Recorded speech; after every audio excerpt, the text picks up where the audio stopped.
justification for it. He didn't even try to justify it to Congress. He had every opportunity in his State of the Union. He didn't. He's not trying to justify it to the international community because, again, there is no justification. Who benefits from this? How many American women and men are going to get broken over wars we never should have fought? How much of our time and our treasure is going to be spent shedding blood rather than saving lives here at home? This is unacceptable. No war with Iran, and we are going to stand up every single day to oppose this. All right. Jeremy Scahill's in the building. Jeremy Scahill of Drop Site is in the building. Esteemed guest. Welcome back, Jeremy. Unfortunately, every single time we have you on, it always feels like the world is collapsing right in front of our eyes. But it's still an honor to have you on nonetheless. Can you hear me? Thank you for having me back. Of course. So you guys, you just got done with your reporting. I believe you're in contact with some officials on the Iranian side, and Dropsite just revealed a couple hours ago, or your latest reporting shows, a very different perspective than what we're seeing in mainstream media. But I know you're paying close attention to what's going on in the news. Let's get started with, I guess now almost 50-year project of Israel finally coming to a close. Do you feel like there is any? Do you feel like there's any argument that you've heard so far that made you go, maybe this is a real reason for why we're going to war with Iran? No, and I think it has to be stated at the beginning, just from an American perspective, that the Democrats, we've seen this coming for weeks and weeks, that Trump was going to move forward on this. And at Dropsite, we've been reporting on things that we've heard even from people within the inner circle. And one of the things we reported recently is that Trump has been kind of stomping around, even in internal briefings, making statements like, I'm going to go down as the president that forever changed the Iranian regime, and obsessively talking about the '79 revolution and the seizure of the embassy. And they've been, this whole thing started on its surface in mid-January after the protests in Iran that then converted into very bloody battles and attacks in the streets of Tehran and other cities around Iran, and there's competing narratives about what happened there. But Trump seized on that moment in Iran and said, help is on the way. And of course, the utterly discredited son of the deposed Shah also was calling on Iranians to rise up and seize institutions. And then nothing happened in the immediate aftermath of that. And then Trump basically almost entirely stopped talking about Iran is brutal toward its own citizens and they're massacring their own citizens. He was obsessively claiming that he had stopped all of these public hangings. But they basically dispensed with that, and then they resumed this talk about nuclear weapons. And every U.S. national intelligence estimate going back years had concluded that toward the end of 2003, Iran had given up its nuclear weapons ambitions. And then in June, Trump conducted all of these strikes over 12 days on the three main nuclear sites in Iran. And then they said that they had completely and totally obliterated Iran's nuclear program. In fact, they created a special web page on the White House website to preemptively declare as fake news anyone that would dare to say, otherwise.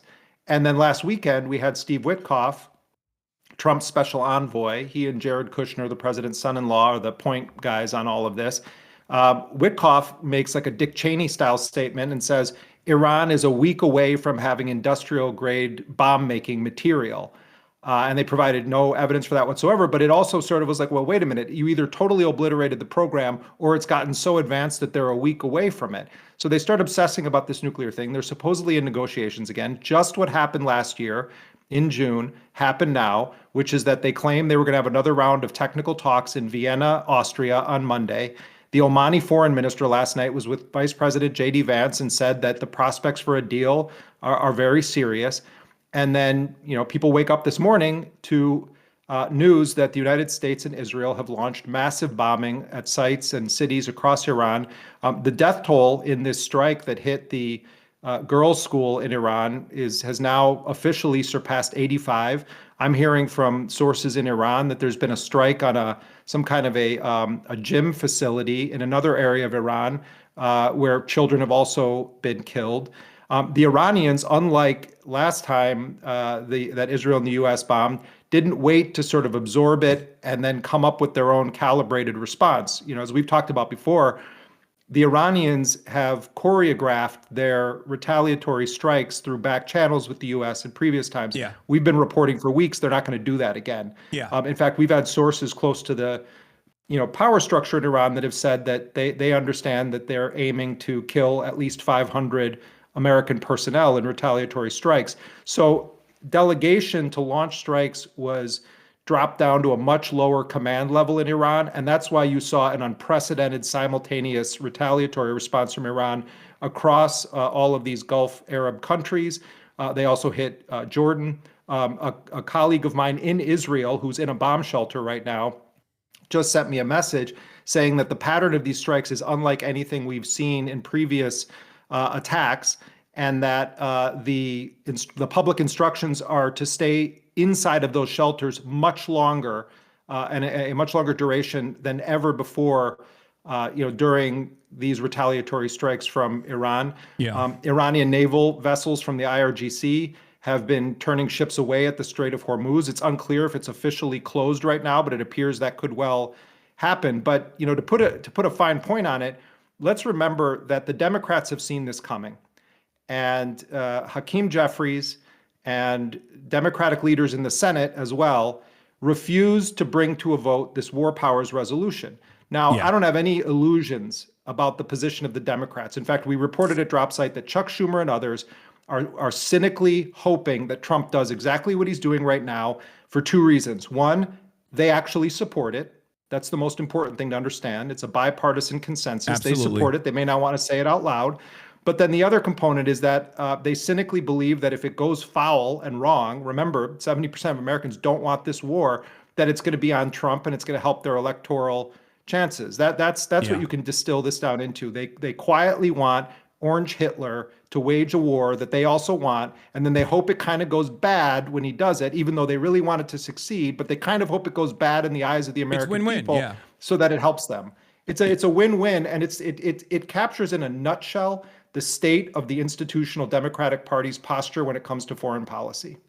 Yeah, absolutely. I have the Ryan Grimm tweet here. It says Jeffries, who held off a war powers resolution long enough for Trump to go start the war before it came to a vote, does not condemn Trump's attack in his initial response.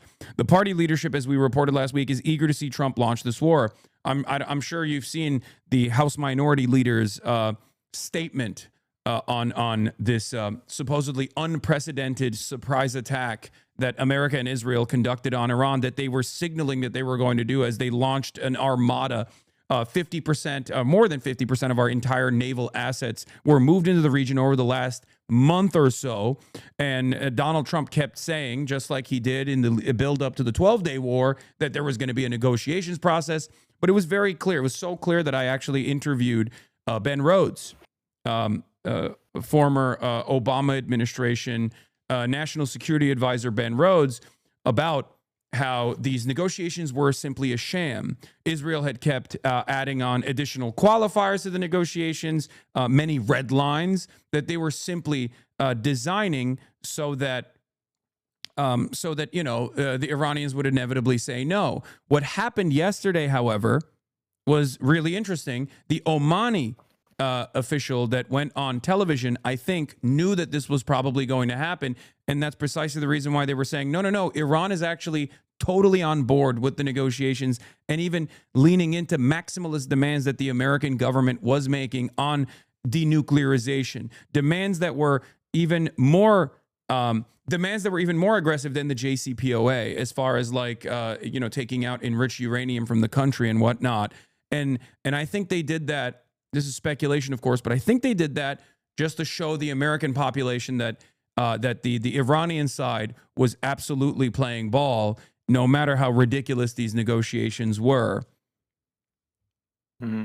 Yeah, I mean, also just to back up a bit, a couple of weeks ago, we started reporting based on sources that are informal advisors to the Trump administration and are very well connected with Arab governments, that the U.S. was almost certainly going to move forward with an attack, and that they needed to. The concern was not so much the offensive weaponry that the U.S. needed to get in place. They wanted a delay to bring in refueling aircraft, to bring in missile systems, THAAD and others that would be capable of defending Israel or the American military bases in the region.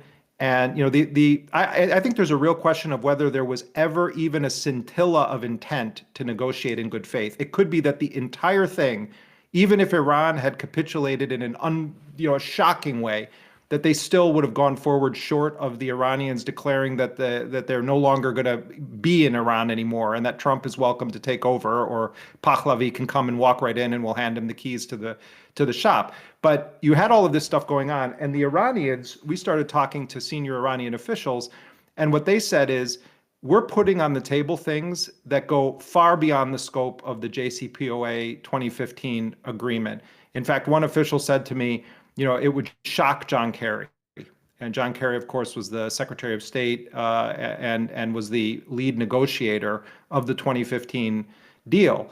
And so the enrichment levels, the oversight mechanisms they were willing to talk about, the idea that they would then have non-nuclear negotiations down the line, that they were going to buy American civilian aircraft, that they were going to open Iran's doors again to investment opportunities for American oil and gas companies and potentially other American corporations. Yeah. They put all of this on the table, and I think that from their perspective, they weren't Pollyannish about what they were facing. They know that Trump is kind of, a crooked godfather as head of state. Running around this consigliere, Jared Kushner and Steve Witkoff, the real estate moguls running around doing all of the bidding for Trump. But they felt like, we're going to show the world that we are exercising maximum flexibility on this question. And for some moments, it did seem, and by the way, I was told that there were actual direct talks between the U.S. and the Iranians, not just in this last round, but going back to February 6th in Oman.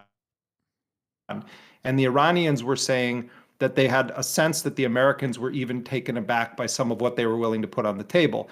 So, I talked to Rob Malley, who was on that negotiating team in 2015, an American official, former envoy to Iran under President Biden. And he said Trump could just call it a day and declare victory on this. He's just like knocking it out of the park compared to Obama in terms of what he's able to get out of the Iranians right now. If the issue is nuclear, they've got a victory here. But the thing is, the issue wasn't nuclear. The issue hasn't ever been nuclear. The issue is regime change. The issue is fighting Israel's wars for it. And this all comes days after Mike Huckabee. I know you talked about this on the stream, but days after Mike Huckabee says to Tucker Carlson that, it's a perfectly acceptable goal for Israel to try to move not just from the sea, to the river, but from the sea to the Tigris and Euphrates. Yeah. Yeah, What we're seeing here is a combination of factors. This is war for Israel. Yeah, go ahead. Oh, sorry.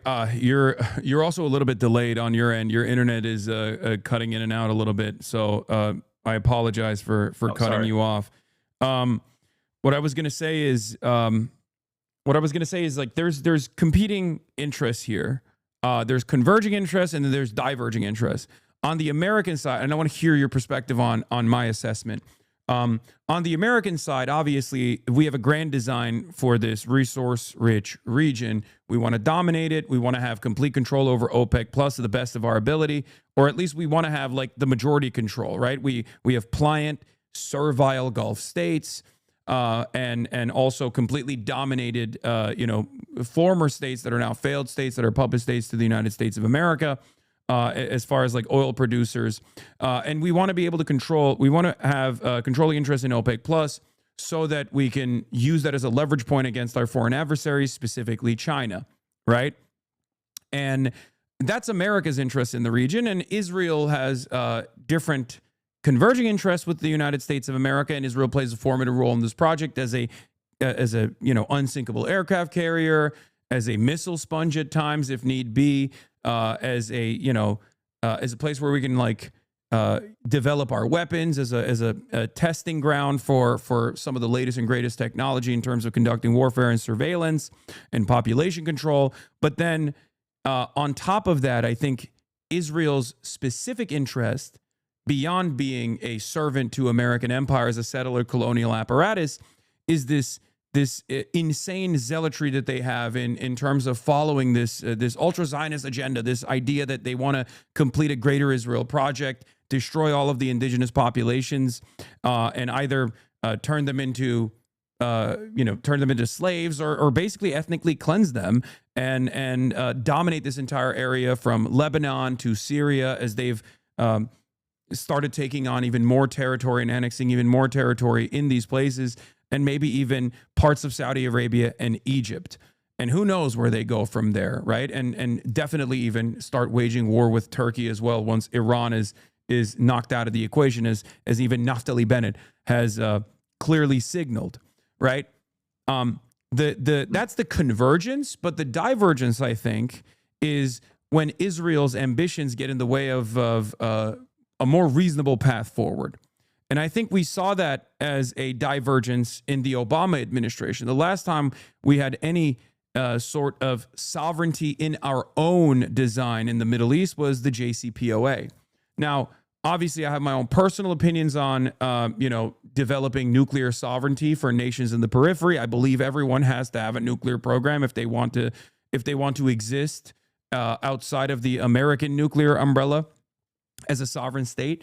Having said that, the JCPOA was something that the Obama administration put together to actually negotiate a peaceful path forward with Iran, to potentially normalize relations with Iran, to have a lot of controls over their nuclear program and their enrichment capabilities.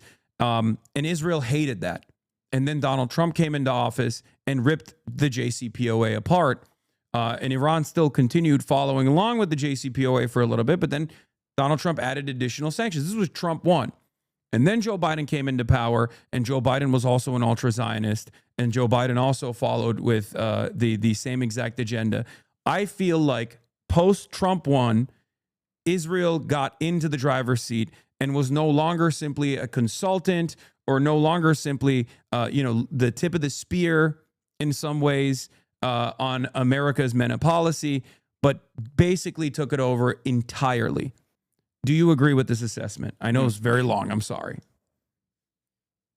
Yeah, I mean, a couple strings to pull on from what you just said. I think there is a sort of massive shift in aspects of Trump 1 to Trump 2. Remember that Trump openly viewed John Bolton, one of the most obnoxious neocons on the scene. He openly was talking about what a fanatical lunatic John Bolton was. And one of Bolton's kind of crowning achievements in the first Trump administration, when he was the national security advisor, was the assassination of General Qasem Soleimani at Baghdad airport in January of 2020, the head of the elite IRGC force of Iran. And when you read some of the reporting about it, and even sort of how Trump spoke about it at the time, it took a while for Trump to come around to that, and then ultimately he did it, and then he felt good about it, and it kind of showed him his awesome power. And it's like Trump liked those kind of clean things. Oh, I killed Baghdadi, I killed Qasem Soleimani. But in general, while Trump was a militaristic president, no doubt about it, in his first term, there was you got a sense that he was listening or sort of leaning more toward the direction of kind of the anti-interventionist, isolationist wing of the MAGA movement. And he kept the Israel firster Netanyahu neocon wing kind of a little bit at bay. He comes in this time, and again, the context is Joe Biden, 50-year dedicated Zionist, who facilitated the Gaza genocide with total enthusiasm, throughout his 4 years in power, and then Kamala Harris, who comes out and when she becomes the nominee and says, "There's nothing I would do differently than him," and that's a huge part of why they lost, of course, but they don't want to release their autopsy, sets the stage then for Trump 2. And I think one of the most telling moments, and it speaks to the questions you're raising, in this entire period of Trump's second presidency, is when he goes to the Israeli Knesset back in October, when he's on his way to declare he's secured the Gaza ceasefire at Sharm el-Sheikh, Egypt, and he arrives in the Knesset, and it was sort of like a reverse Nuremberg trial, where the war criminals themselves are celebrating themselves and standing up and cheering one another. And he goes on and on about the kind of influence of Miriam Adelson, the late Sheldon Adelson's wife, and the single greatest bankroller of Trump's campaign. And he talks about her being the most influential, Israeli in the world. And I think that part of what's happened here is that led up to this is twofold. Trump now is completely in the service of the most extreme Zionist agenda in history. He's in total servitude to that agenda for a variety of reasons. He's not as sophisticated of a Zionist as Joe Biden was when his brain was intact, but Trump is all in, and he's willing to do anything for them at this point. And then the other component of it is that these guys are all high on their own supply. You've got drinking buddy Pete Hegseth as the so-called Secretary of War. You've got little Marco, who thinks he's Dulles risen from the dead, trying to overthrow Cuba and the Venezuela thing. They kidnap Maduro, and Trump starts to sort of want it injected into his veins. And I was told that Trump and his people were saying, can we do another Venezuela in Iran? And he's hearing from intelligence and military people, it doesn't work that way in Iran. And he doesn't like some of what he's hearing from the military people. And he starts to understand that, Iran didn't go all in the last times that they've struck against us, that their ballistic missiles are actually pretty ferocious in some ways, that there are weak links in the Iron Dome system in Israel, that it can be overwhelmed, that U.S. bases can be hit, that you may, Mr. President, face a mass casualty incident involving American personnel. So then they're talking about, what about a Libya option where we use air power? But the problem is, what ground forces do you have inside of Iran? And the other thing is, Iran, for as much as people talk about the supreme leader, Iran has been building horizontal institutions since 1979. This isn't a commentary about any internal political issue. These are for Iranians to debate. I'm looking at this from a perspective of military intelligence, strategic, what is possible and what isn't. Iran is not Libya. Iran is also not Venezuela in the sense that you're just going to lop off the supreme leader and then say we're making a deal with the rest of you. So they now are in this war that is not in any way in the interests of the American people whatsoever. It's not in the interests of anyone in that region except Israel. And so what do we have at the end of the day? The only conclusion we can draw is that Trump is fully purchased and bought into at the same time Israel's war of annihilations in the region.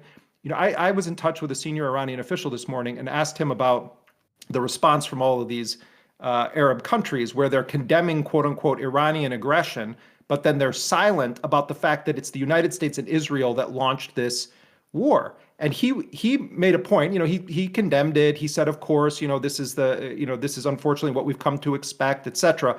But he said, did they not understand eventually their number is going to come up? Like they may feel like they're in a good position right now. They had their nice little visit with Trump, but their cards are going to get pulled one day or another in this whole project. Right now they're useful pawns in this game. Yeah. There's also this national security report from Reuters, which, maybe not always the most trustworthy, but at least on the American side, it's important that they're leaking this kind of thing. But Aaron Banco reports as a Reuters exclusive, the CIA assessed before the strikes that even if Iran's supreme leader Ayatollah Ali Khamenei was killed in the operation, he would likely be replaced by hardline figures from the Islamic Revolutionary Guard Corps. And I've said this over and over again, that the Ayatollah himself is 87 years old. He is a zealot, but and therefore I think like martyrdom would probably be something that he looks forward to. But outside of that, there's also obviously like you said, a horizontal leadership structure. And within the Iranian forces, within the Politburo, within the political side of Iranian civil society, and within the IRGC, the Ayatollah is probably one of the more restrained elements, whether it be offering personal setbacks to the Iran nuclear program, or even the restrained nature in which Iran has refused to retaliate beyond some kind of retaliatory theater, as we talked about with Qatar. So if you take out Ayatollah, or even some of the top line generals in the IRGC, which have become even hardliners from the last cleansing that took place in the 12-day war, you're going to have a group of individuals that are even less responsive to American negotiations. That's my speculation. It turns out the CIA is saying similar things as well. But yeah, and I think that there's a couple things I want to comment on that, but just to start with what you just said, I think that even is confirmable from the Iranian perspective, because what we've been told by sources is that they have a multi-layered succession system that they put into place at the time of the 12-day war. And it is true that a significant number of senior military figures who fell into, a more moderate camp when it came to how should we be responding to attacks militarily by the United States and Israel, they're gone, and there were directives issued, as I said at the beginning, further down the command chain, and that's why you saw this almost immediate retaliatory response by Iran across the spectrum, and actually increasingly seems like they're going to start hitting targets in these countries in a real way. There's been a hotel here, a military facility here. The airport in Kuwait was also apparently bombed as well. But I think we're gonna see a lot more on that front. But on this issue of is someone from the IRGC going to take power? That's not exactly what we've been hearing from Iranian sources. That's not what has been reported from the Iranian side. It's newsworthy that is the assessment that the CIA is making. But again, I think it goes back to Iran being a nation of institutions. Yes, it has a supreme leader, and that seems like a very foreign concept certainly to Westerners.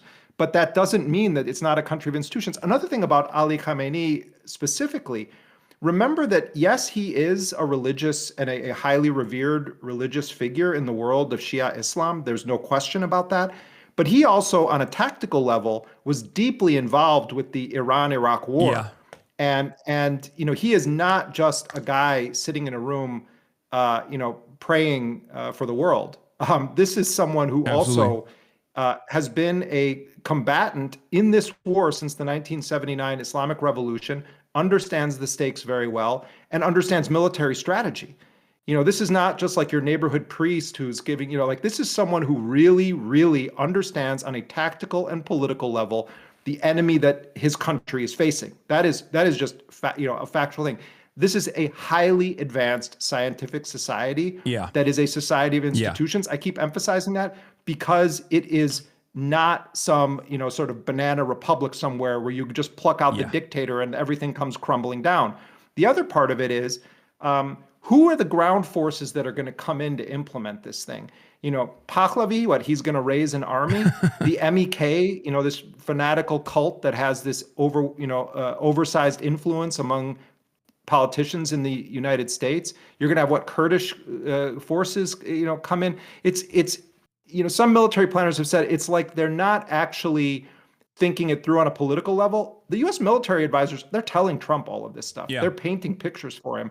And the Trump people kept coming back and looking for something clean. So what do we get in Trump's speech? We get Trump going out there, and it was like this weird hodgepodge potpourri of things I'm going to throw at you. Wow, the 79 revolution. Oh, they took our embassies hostage. Then he throws in, they were involved with the USS Cole bombing in Yemen in 2000, which was done by Al-Qaeda, sort of sworn enemies of Iran. He's just throwing everything at the wall.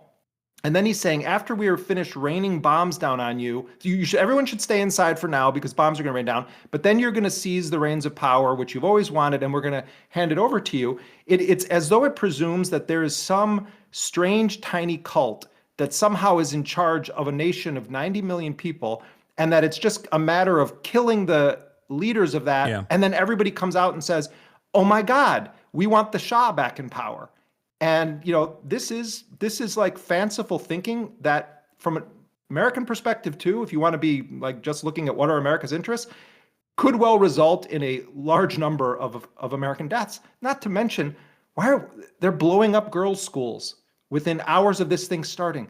They blow up, and I'm sure the death toll is going to rise. They hit a girls' school. They're hitting sports facilities. That bombing, by the way, of that girls' school is is as horrifying as some of the worst single bombing episodes that we've seen in Gaza. And they did it within like hours of launching this thing on day one. You know, we always talk about what are American interests, but I think it needs to be said, Hasan, that what about the Iranians who are dying on the other side of these missiles? And again, the whole thing is a cooked up narrative. Yeah. There is no imminent threat. There is nothing to preempt. The only thing that was preempted was a diplomatic solution where the other side was making concessions that were on an unprecedented scale.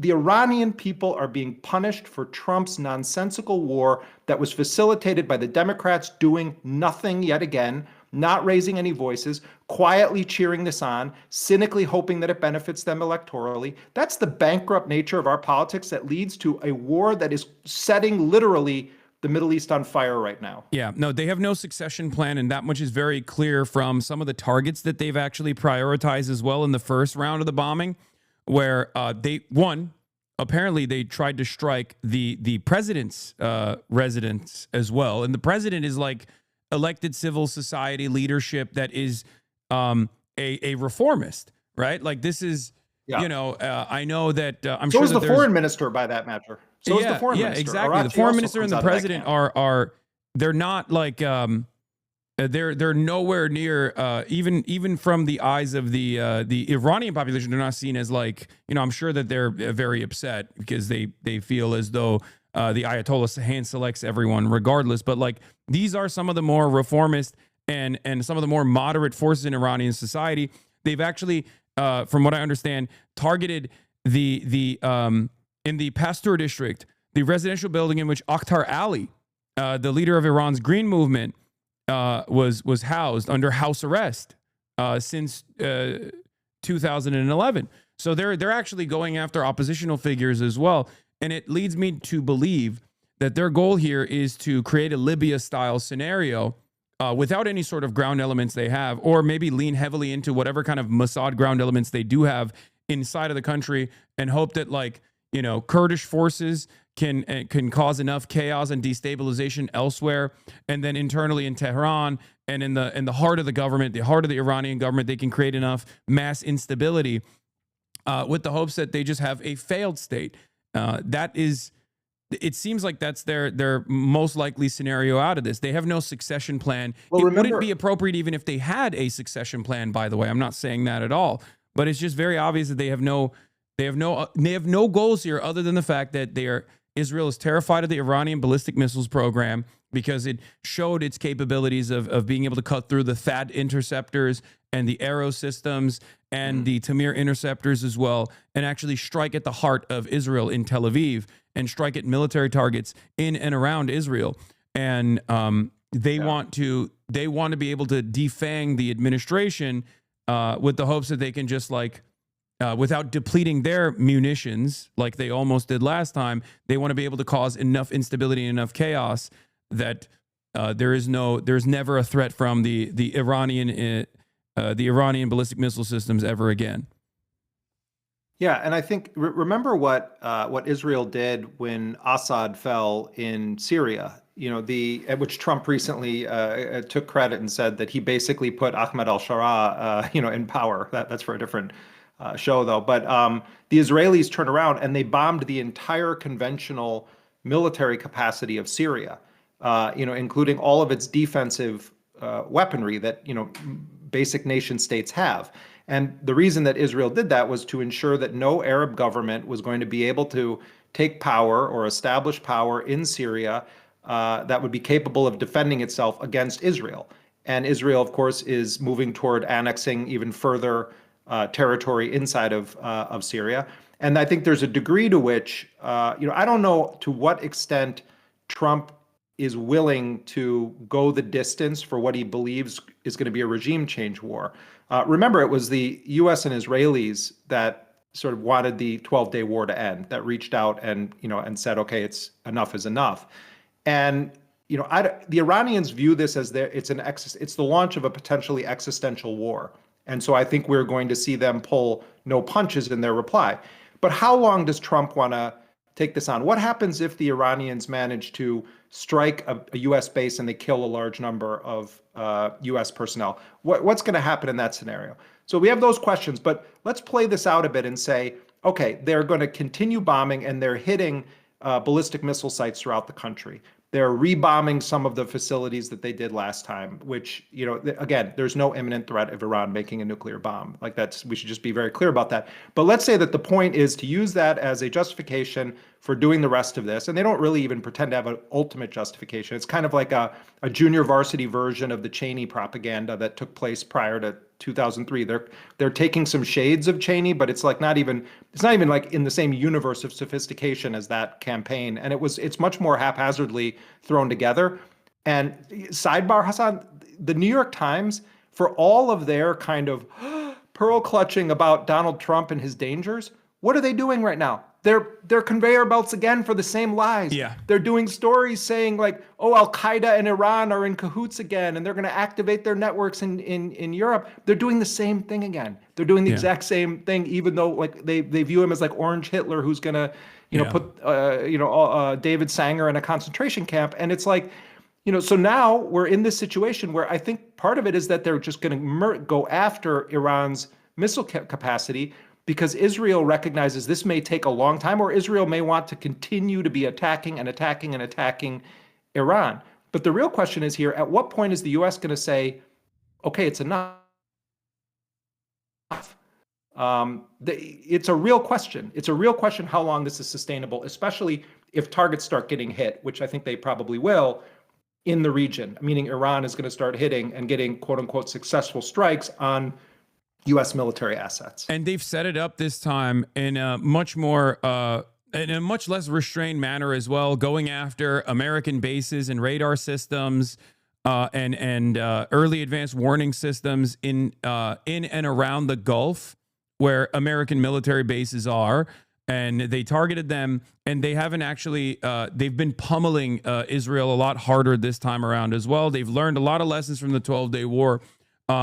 And I think this was generally what the military advisors were leaking to the press in the buildup with this armada coming into the region, where they kept saying, like, we don't know if we have enough munitions, not for offensive capabilities, mind you, but for defensive capabilities. And I think that they also knew that this was going to happen. That's still economic activity for the American military industrial complex, for developers, for contractors and whatnot to go back to those bases and build again, right? But they knew that those bases would get blown up. They totally let go of those bases, and that's precisely the reason why they brought in a fleet of AWAC, air surveillance systems instead, all to basically defend Israel in the upcoming retaliatory strikes. Now, I don't know how successful this defense will look like. I don't know how successful the THAAD systems will look like, especially considering that the THAAD systems actually failed to intercept quite a bit. We haven't seen the full scope of the Iranian munitions and how much they can, like, how much more success they can have in terms of penetrating the Israeli defenses. But I think this is not going to be as successful an operation for America. And I think if this continues, the longer this goes on, the worse things will get, especially if they end up striking American assets with American active duty service members in it. Yes. And I think probably Israel has fed the United States an idea, because I think there's still a lot of people enamored of the Israeli intelligence in Iran. And, without question, Israel has been able to successfully, clandestinely and covertly, and at times overtly, strike inside of Iran. There's no question about that. But I think that the power of their intelligence services, or the prowess of it, is overrated. And I think that they do a very good job of snowballing the Americans into believing that their intelligence is like platinum level. Yeah. And I bet that my guess would be that there is a lot of, or a significant amount of, wishful thinking that's been stovepiped, through the system into concrete intelligence about what might happen if you just manage to kill Khamenei and the commanders of the IRGC, that actually there's great consternation within the conventional military in Iran, that we think we could start to see defections take place. And, yeah, Pahlavi, nobody really likes him, but he does have X, Y, and Z, and the Israelis are ready to do this, and they can smuggle weapons in this way. I can imagine that they have some little lab that they're cooking this stuff up in, and they're hoping that like things come together if they just continue to bomb and bomb and bomb and bomb. I think there's a real chance that that's part of the plan, is wishful thinking. But again, it's how heavily is the United States going to bomb? What are they going to bomb? How are the Iranians going to respond? What is the response going to be in the region? If this goes on and on and on, and Iran really does pull out all stops and puts its military force on display, we're going to know whether it was hot air or whether the Iranians were telling the truth, that they've really calibrated their responses. I don't think we've seen the most ferocious Iranian response. I think this is just starting. Yeah, no, I agree, and we'll see. Especially in nighttime, it is nighttime now in the region, so we'll see what kind of retaliatory strikes they have. They've definitely upped the intensity of their bombing campaigns in retaliation to Israel's strike, and who knows? I mean, the one thing I will say is that the only thing that both America and Israel respond to and choose to back away from is a military deterrence. That's the reason for why there is an indigenous, ballistic missile defense industry in Iran that has been fairly successful. And it seems that like restraint over and over again, and assuming that like the Western nations will deal with Iran in as equal partners in any capacity has been an abject failure, and it looks like they're recognizing that now. Because once you get backed into a corner over and over again, you're basically teaching your adversaries that the only way to get out of it is to fight out of it, to fight their way out of it. Yeah. All right. Well, yeah, and yeah, I was gonna and again, like go ahead. Sorry. It's there's a little bit of drop. Yeah, I apologize off. if it's my internet. Yeah, no, it's all good. Go ahead. Yeah, just one final thought on this. I mean, all governments are going to say, oh, you're not, we're ready to take you on. We're going to fight. You're not going to be able to overthrow us. Like, I don't think any of us that have followed warfare or American regime change operations, or know anything about this history, are naive to that.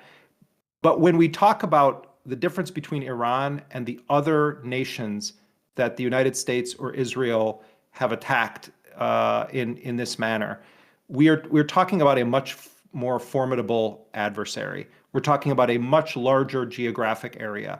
We're talking about a much more modern and sophisticated society with a very sophisticated military and weapons production system. And we're talking about decades of building horizontal institutions. So it's not that the United States doesn't have the bombs to just continue on and on and on. It's not that there isn't sort of a really nefarious will here that's at play, or that Israel is finally getting its way. That's all true. At the end of the day, it's going to boil down to some unpredictable components that neither you nor I really can imagine at this point. And I think that it can come down to also what happens when there is a large scale casualty incident involving Americans. How is Trump going to respond? Is he going to lose his mind and start talking about using a nuclear weapon? How is he going to respond to that? What happens if you do this for a couple of weeks, and yes, you've killed a bunch of people, but there's no sign of an uprising happening? There's no sign of rebellion. And instead, what you're seeing is large demonstrations of Iranians inside uniting against what the US is doing. What happens in that scenario? From the Iranian perspective, what does happen if the use of force by the United States is much more overwhelming than any analysts expected? That they are actually severely degrading the country's ability to launch ballistic missiles? What happens if there is a real wipeout of multiple layers of the succession system in Iran? These are questions that float around in the ether. And at the end of the day, the narrative from the US is that there's this Islamic Republic dictatorship that's holding a nation of 90 million people hostage. That's the dominant narrative. My sense is that Iran is a much more pluralistic society than that you have much sharper and nuanced degrees of how Iranians in general view the Islamic Revolution, the Islamic Republic government, what they want in their society. This isn't a case of two options where you either have, oh, these secular Western oriented Iranian diasporas who think that, who want to make sure that no one ever has to wear a hijab. And then on the other side, you have the mullahs. It's a ridiculous oversimplification that does a service to no one to think about. So that human dimension is something that almost never gets talked about. Iranians don't fall into two categories. You have people, even within the ruling state in Iran, there is great diversity of how people view what that government should be like, how they view its policies, including some of the favored policies to talk about in the West. There's great diversity of thought. And all I'm cautioning here is that let's say that the US and Israel are able to do unspeakable damage to the state in Iran. That doesn't mean that Iranians are going to like en masse say, oh my God, thank you, Donald Trump. Now here we have X kind of government. That oversimplification is a total disservice, including to Americans who are trying to assess what they actually believe about these policies. Yeah.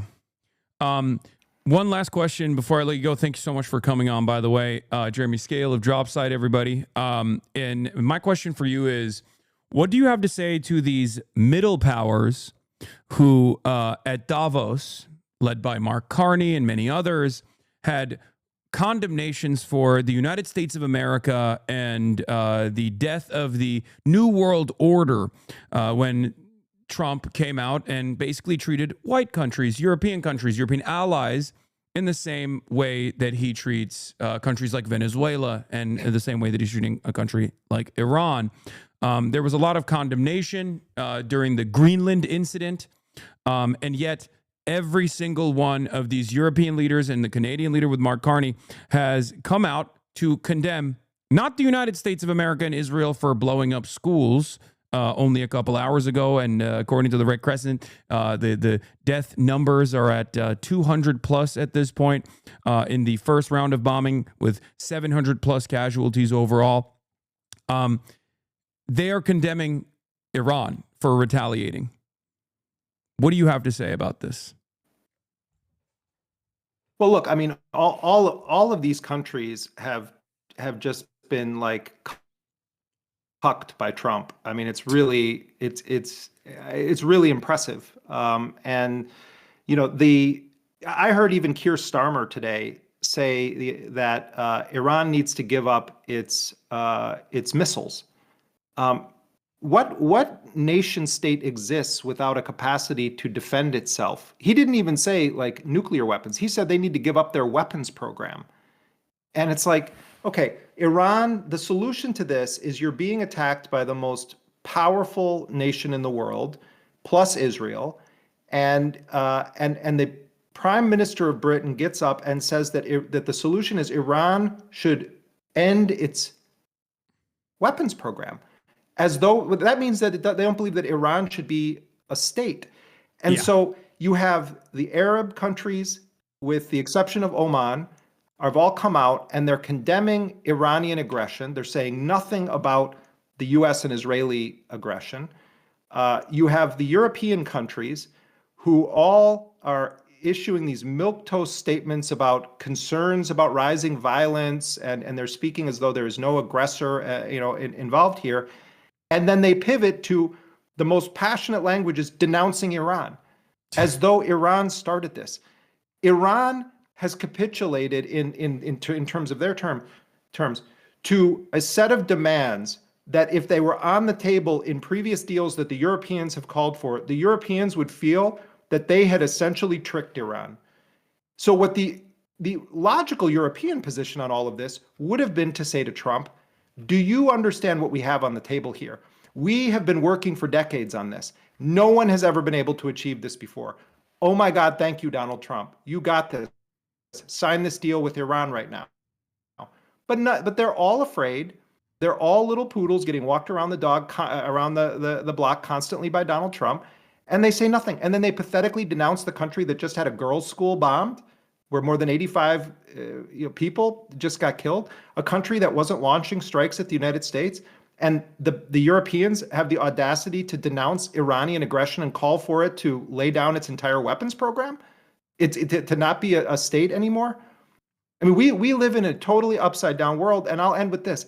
It all, in my mind, too, some of the biggest villains in this story, the Democratic Party. The Democrats from the time that the genocide began in Gaza, and it was their man and their woman in the driver's seat on that thing. It was Biden and Harris, and they could have ended that war. They could have ended that genocide tens of thousands of Palestinians ago. They could have warded off this whole thing. They gave us Donald Trump. They should never be able to shake these two fundamental facts from the past 3 years.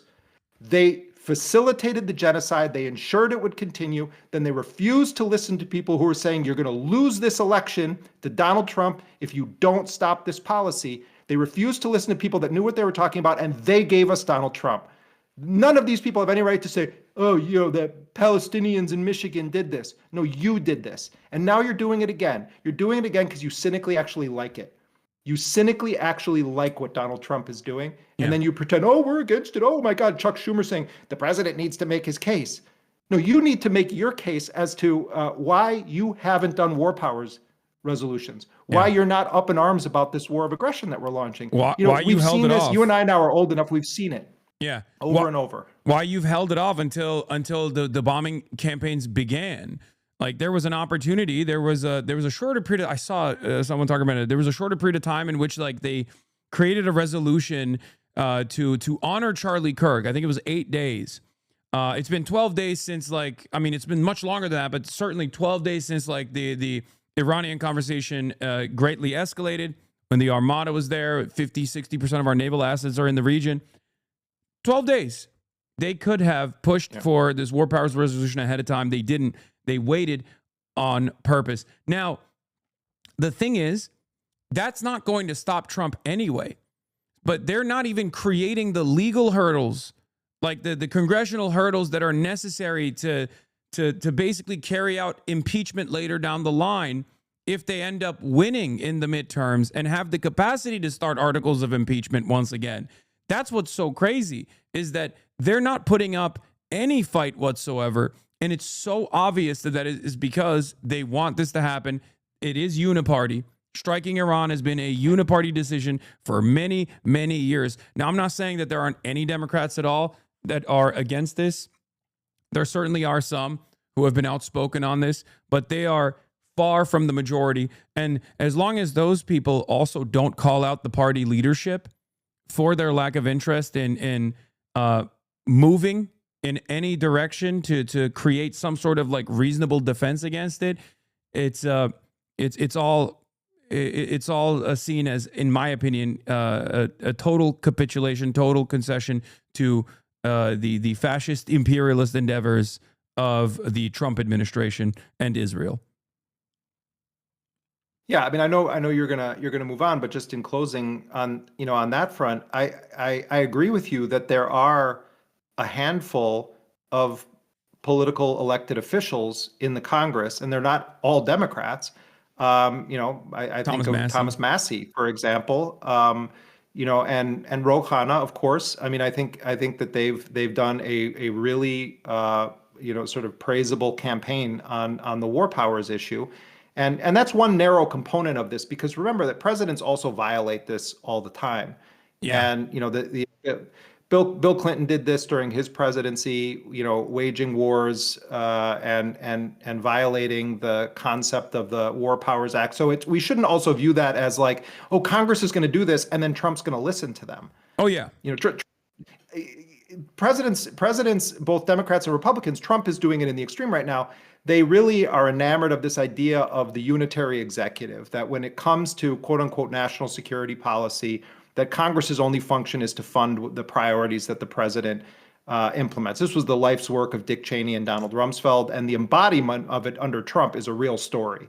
because Trump looks like a buffoon in a lot of ways, and he says the most outrageous stuff. But if you look at it really through the lens of like what Cheney and those guys were trying to do, what's clear is that Cheney and company made a mistake by caring too much about the law. This was it. They were a lawless administration. They cared too much. Trump's kind of showing them how it's done. And he's also showing them, in the same way that Israel is showing they can bomb whoever they want and no one's going to do anything about it, Trump is showing them the Democrats aren't going to actually do anything about it.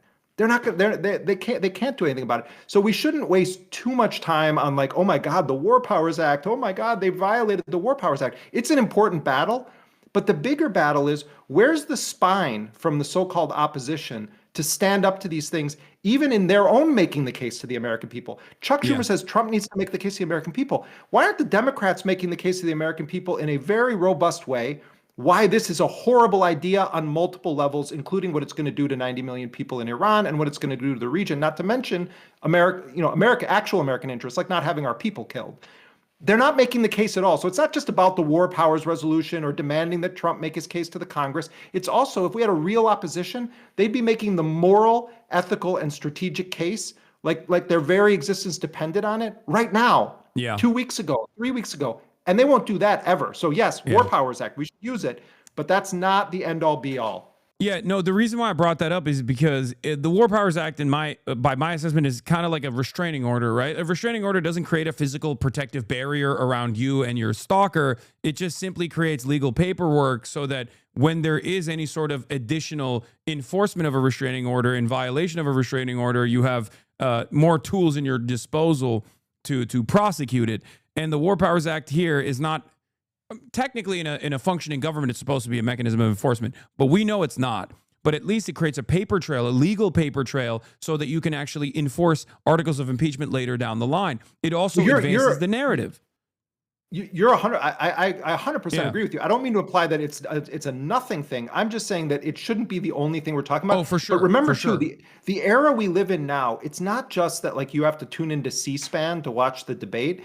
In the media environment we live in now, with clipping, with people pulling things, what would happen if we had an actual War Powers Resolution debate is that you would have an actual debate about fundamental issues involving the American Constitution, about the war powers of the Congress, about the war making of the president, and then you would have the best among that lot in Congress making some of the cases that you would want to hear or I would want to hear. Yeah. And then what that does is you then see recognizable politicians making this case. The clips go around. That's how you then initiate also a public debate on it. Yeah. Because we don't just have to have C-SPAN. We'd be all of us would be sitting there clipping like mad. This was said, this was said, this was said, picking it apart, fact checking in real time.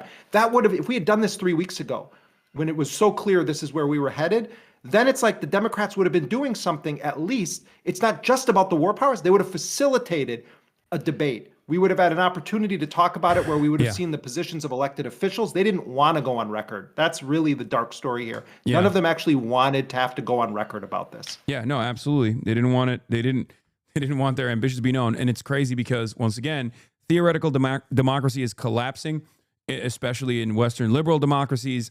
And we see that especially when you look at the polls and you look at the attitude that the American population broadly has, where only 27% of Americans actually want to strike Iran, and more than 70% of Americans don't. In the Democratic Party, the overwhelming majority, if not damn near the entirety of the party's base of support, actually, one, has dropped its support of Israel, has higher sympathies, much higher sympathies for the Palestinian population as opposed to the Israeli population and the Israeli government. And especially in the case of striking Iran, there is no real constituency. And yet, amongst our elected representatives, if you were to look at their makeup overall, if you look at their attitude overall, it's not a real democracy in any way, shape, or form. They are not abiding by the democratic wishes of their own base, of the majority of Americans, and certainly not even their own base of support within the party as well, where 80% of the Democrats say no war with Iran, and yet 98% or something as high as 98% of Democratic electeds are either quiet about it or very restrained in their approach. It's completely unacceptable. Yeah. Well, Hasan, thank you very much, man, for having me on. And again, big thanks to your crew of people. Like from the first time I was on your feed, I've said this every time I've been on, but I really mean it. Like you've also got some wackadoodles with you, but like in general, your community is a great group of people, man. Yeah, And I always love the dialogue and the feedback that I get from your broader community. Yes. Thank you so much for coming on. Everybody support Dropsite and Jeremy's reporting. It's an honor to have you on as always. Thank you. All right. Have a good one. Take care, everybody. Bye. Okay. I am going to run to the bathroom as I play this video now because I have to pee really bad. But that was Jeremy Scahill, everybody. Our objective is to defend the American people by eliminating imminent threats from the Iranian regime, a vicious group of very hard, terrible people. Its menacing activities directly endanger the United States, our troops, our bases overseas, and our allies throughout the world. For 47 years, the Iranian regime has chanted death to America and waged an unending campaign of bloodshed and mass murder